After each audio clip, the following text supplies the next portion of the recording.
So we get our 30th fifth set match of this championship, and it was a cracker. Carlos Alcaraz defeats Frances Tiafoe in the third round.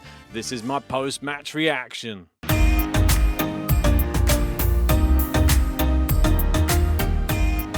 And what a match it was. Carlos Alcaraz defeats Frances Tiafoe.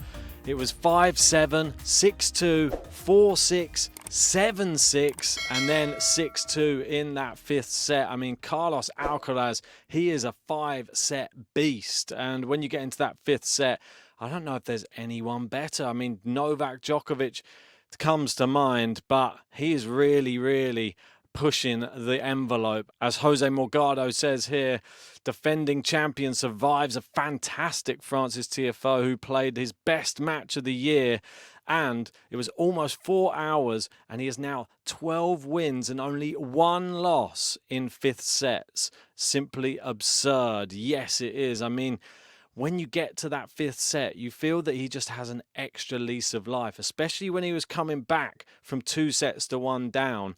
As soon as he won that fourth set, that was the teller, and he absolutely dominated the tiebreak. It was impressive.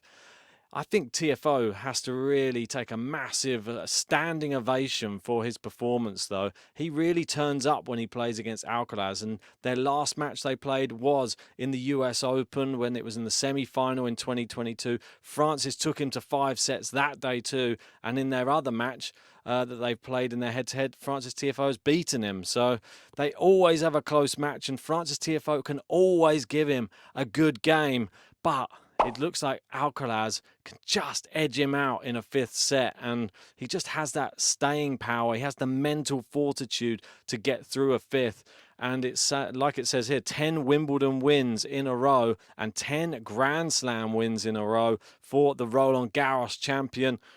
It was a battle, but Carlos Alcaraz, nothing he does better than win tennis matches, and especially on a Grand Slam level too. Like they're saying, the tennis letter saying he was definitely tested today. His level was up and down, which I would agree with. I think Frances Tiafoe gets in his head a little bit, though. I think he sees him down the other end. He knows it's a tough match, and Frances can turn up. We've seen him knock out players like Tsitsipas very easily at Wimbledon before, and take it to the likes of Rafa at the US Open. He's a really decent player when he's playing well, but his level goes up and down as well, and that's the one thing that Alcaraz had on his side. As long as you're in the match, you have a chance.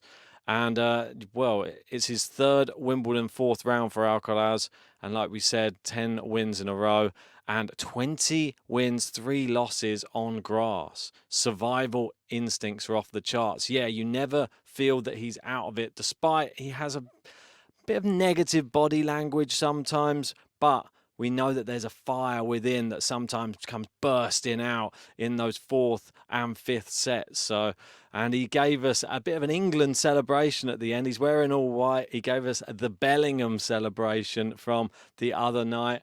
Well, let's hope that we'll be seeing more joy for England in the Euros.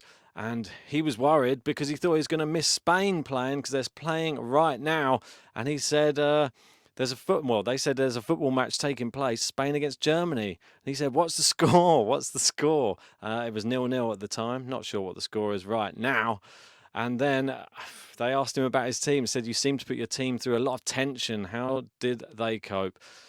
Carlos said, they always tell me they suffer more than me. Watching from the box, having the feeling that they can't do anything is difficult to deal with. They're really helpful support. Having my family and team saying, come on, let's go, one more ball, one more point. Without them, it's impossible to win. Really great performance. And Carlos Alcaraz just does it again.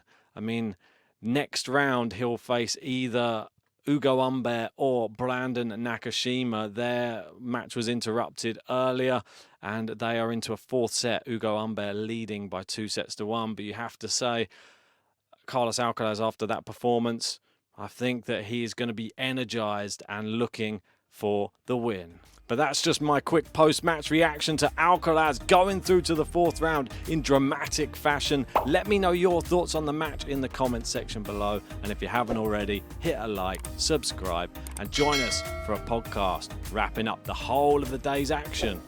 Later on.